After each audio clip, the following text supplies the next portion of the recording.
Program Pendidikan Guru Penggerak merupakan program kolaboratif yang mengedepankan saling sinergi antara semua warga sekolah. Langkah pertama yang akan saya lakukan untuk mentransfer pengetahuan dan pengalaman dalam program pendidikan guru penggerak adalah senantiasa mulai dari diri saya sendiri. Saya akan mengimplementasikan segala pengetahuan yang saya pelajari dalam kelas-kelas bersama peserta didik. Saya kemudian mengajak kepala sekolah dan rekan sejawat untuk sama-sama melihat bagaimana dampak dari program pendidikan guru penggerak, dan selanjutnya akan saya bagikan kepada rekan sejawat melalui komunitas praktisi yang kami bentuk di sekolah. Saya yakin dengan sumber daya pengajar yang kami miliki, harapannya akan mempercepat penerapan program penggerak dalam komunitas sekolah kami, yang pada akhirnya memberi dampak yang luar biasa bagi peserta.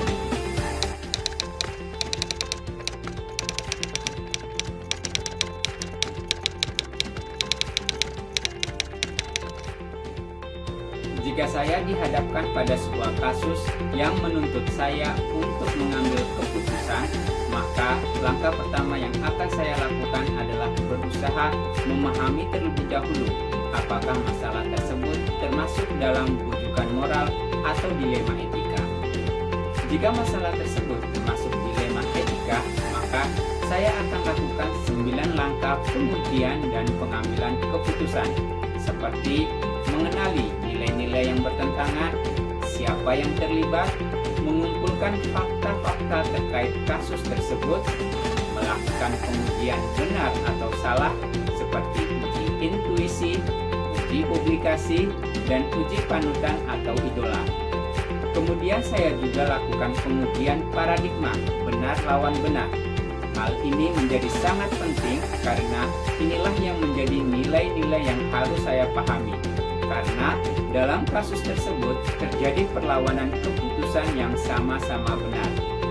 Di sanalah saya harus memilih 4 paradigma yang ada dalam kasus yang saya hadapi.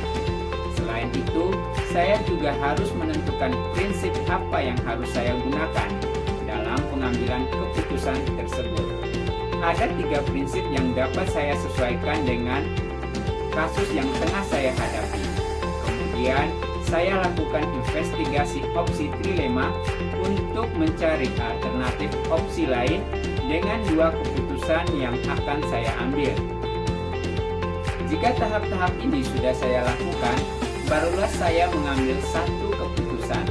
Selanjutnya, saya lakukan refleksi terhadap keputusan yang telah saya ambil tersebut.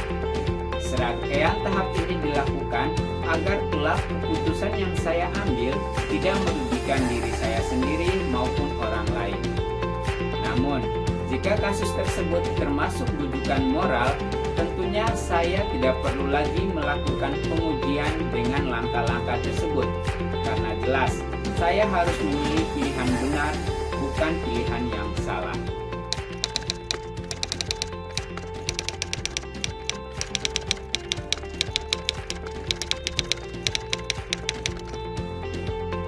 Tentunya untuk mulai menerapkan langkah-langkah tersebut adalah dimulai dari sekarang, ketika pemahaman terkait pengambilan keputusan sebagai pemimpin pembelajaran telah saya pahami.